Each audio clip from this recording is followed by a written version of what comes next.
Crypto punks, cool cats, and Bored Ape Yacht Club. People are making millions of dollars flipping NFTs. And if you're like me, you probably feel like you're missing out or just confused. So in this video, I'm gonna be calling some NFT millionaires and experts to teach newbies like you and me what we should be doing, and is this for real? If I had $1,000 today to buy NFTs, what would you tell me to do? So I would recommend if you had $1,000, you're trying to turn it into like 10 grand, not financial advice. I would go over to Avalanche right now and look what NFTs they're making, or go over to Luna and see what NFTs they're, or go over to Harmony. Like, go to these ones that haven't blown up yet, because the other thing too is there's going to be so many millionaires and billionaires made within a certain ecosystem. So like the guy who owns FTX, he's not going to buy a crypto punk. That would be like blasphemous, right? Because that's him supporting Ethereum. He's a Solana bull. He's a competitor. He's going to be like, dude, I'm going to buy the top tier Solana and make it my profile picture. Like, screw the Bored Apes. And you know, the guy who owns Trader Joe on Avalanche is already doing that. Like, all the people who are making money in these other protocols, they're going to flex their native protocols NFT, not Ethereum. So I would go to one of those ones personally. So like, if you have $1,000, you want to be able to get your money good on 3 or 4 projects, you know, $250 each. I'd be tempted to like learn the Solana ecosystem because there's no gas over there. I would say hop into Solana NFTs, get smart on Twitter, just start following influencers, start going back in history, reading all their thought process and how they think about NFTs and how the space has evolved. And then from that, just start targeting a few high profile mints, or, you know, talking to people and networking and seeing what kind of alpha they can give you. Like, by alpha, I mean like, you know, good investment advice that's actionable. Where do you think people should go learn? Obviously, they follow you. I think you're putting out a lot of great stuff about it, man. So you want to go into an echo chamber on Discords and Twitter, and it's all playing out on Twitter. You put hashtag NFT, you can find a bunch of people to follow real fast. And what you want to do, if you're watching this right now, if you're like, Gary's full of shit, he's just trying to pump that NFT game, or if you're like, you just made some sense to me, let me go into this. You want to follow as many people on both sides of it so that you can then make your own decision. How come you don't mind sharing your name? Because a lot of these other guys are super anonymous. They like, everything is just their JPEG, and like they don't want their name out there. I think like some people want to be anonymous for their privacy. Others may want to be anonymous because maybe they don't want to have to pay up the tax. You know, who knows, right? Why people want to stay anonymous. They all got their own reasons. But for me, since I look at it as like, you know, when I was a kid, I was like, man, I wish I was around when the internet took off or computers took off. I feel like we're in that same space again. And I think there's so much more upside for me to have a public facing personality. If people knew who I was, you know, they would, you know, find my address, they'd find my Instagram, they'd, I don't know, send some weird shit to my girlfriend, or like show up at my house, you know what I mean? People are just weird. What are you most excited about in NFT world right now? There's a new project coming out. This is actually a good tip, and I'm going to be talking about this on Twitter as well. It's called Dronies, and it's this group of guys. They own like this really dope design agency in LA. The design agency is called Unfold, and they're partnered with Solana Labs on it. And this hasn't minted yet. So Noah, you're going to mint this one. Can you let me know? I'd like to try a mint. Absolutely. This is a good mint. I'm going to mint as many as I can because if they show me the artwork, I kind of got an inside scoop on it, and it's super cool. And these guys are like legit. They've worked with like Disney. They have like one of the best designers in the world. I forgot how they like quantified it, but that's a good drop. I'm probably going to try and do a giveaway or something like that with people who follow me. We'll see. And Neo Tokyo, dude, I think Neo Tokyo is going to be the biggest project on Ethereum. I mean, I'm a little crazy about it, but like, I just believe in Elio and Alex. Like, I think they're putting together something really special. So this like Mini Nations project is developing an interesting game. Well, I say developing, they've already developed it. It's in beta. They've got like 300,000 players per day. And it's like a battle royale, but in a browser game. And they're launching 10,000 Vikings that will be basically like a season pass for a few seasons and give a lot of other exclusive benefits in game. So that was a cool one. Pravada, you basically play these little crab NFTs and you go like mine stuff, or you can raid. Those absolutely exploded. Like, I saw it, like, it's 2 weeks old and the rare ones are going for like $170,000. It's Internet 99 right this second. So what does that mean? It means that a ton of the projects that are monstrous are going to zero, just like pets.com. But the macro NFT thing is going to be the internet. And I hope VFriends is one of those projects. There's an eBay and Amazon in that pets.com. I have USD which I almost barely believe in, right? Sitting on the side, waiting for the crash so I can buy the things that I think are actually going to come out of it, Amazon, eBay, because it's going to be so attractive, because that's how much I believe in the long term of the collectability investment of NFTs. Which ones? Yeah, which ones are you waiting for?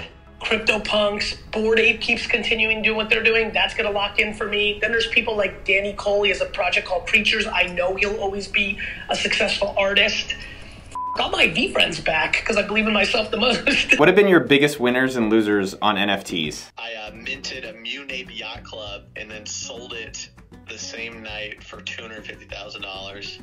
I put an offer on a CryptoPunk for about $25,000, and I was being cheap. The guy was asking for $25,500, and then within like 30 minutes, someone just gave him the extra $500, and I was like, oh well, I'll look tomorrow. And they just mooned after that, and I was like, I'll wait for it to cool off. And now the cheapest one you can get is like $400,000, and the one I was bidding on is probably like a $600,000 or $700,000 one. So yeah, I haven't really recovered from that. I'm pretty salty about not getting that punk. Co-founded the Monkey DAO, which is the first NFT DAO in Solana. And basically what it was is, you know, a concerted effort to try and enhance the value of the collection. And the way we did that is we said, to get in here, you have to own a monkey. And then as the price of monkeys went up, the people that are getting into the Discord are all high level, right? Like they're all VCs, or like Steve Harvey, the host from Family Feud, just joined the other day. So it's a cool like dynamic where you can interact with like-minded individuals and all of your incentives are all aligned. Like everyone wants the monkeys to do well. Who are the people you listen to or you'd recommend? Soul Big Brain. He's probably like the largest NFT collector on Solana. He always puts his money where his mouth is. Like he'll never, you know, recommend something he doesn't own. And Soul Buckets is really good too. I'll tell you what, one of my buddies, Nick O'Neill, he's great at picking them. He's really good at picking them. If he's bullish on a project, like he has like an 80 or 90% win rate. He got me into Bored Apes when they were 0.5 ETH. He was super bullish on this project Doodles when it was 0.8. Now it's like 3 or 3.5. He has a good knack for picking them. What was the moment that you realized that these NFTs are going to be interesting or they're going to be valuable? The moment that I really realized that NFTs were legit are when Jay-Z bought a CryptoPunk and then changed his profile picture to his CryptoPunk on Twitter. And it's still there today. And I was like, okay, like even celebrities, once they catch wind that, you know, Bored Apes and CryptoPunks are a way that, you know, they can kind of flex their success, these are going to be huge. And then just in the last week, Jimmy Fallon bought a Bored Ape. He's got 50 million followers on Twitter. That's why they've gone up by about 100%, or maybe like 80% in the last like week. I bought an ape. Okay, yeah, Bored Apes, yeah. I was gonna say I bought Human One last night for $29 million. Post Malone just bought 2 Bored Apes. Lots of NBA players. Steph Curry owns a Bored Ape. Von Miller owns a Bored Ape. And there's only 10,000 of them. These NFTs are going to gobble up why people buy Rolexes, why people put bumper stickers on the back of their car, why people ante up on Roblox and Fortnite, why people wear Nikes, why people buy BMWs.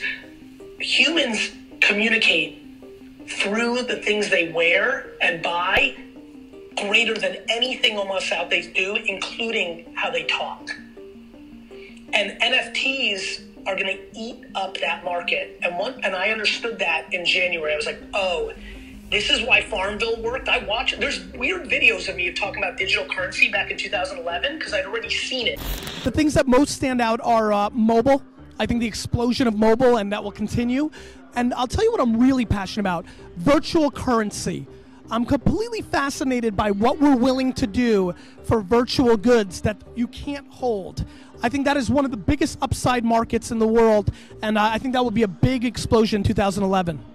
I watched people spend real money on Candy Crush, skins on Fortnite, Roblox, Minecraft. Like, it's all being built, and then I surely know why everyone cared about social media with flexing on Instagram. I'm not much of a collector person, but I did start getting Rolexes, and then my friend recently was like, dude, Rolexes are the same as this stuff. It's just a status.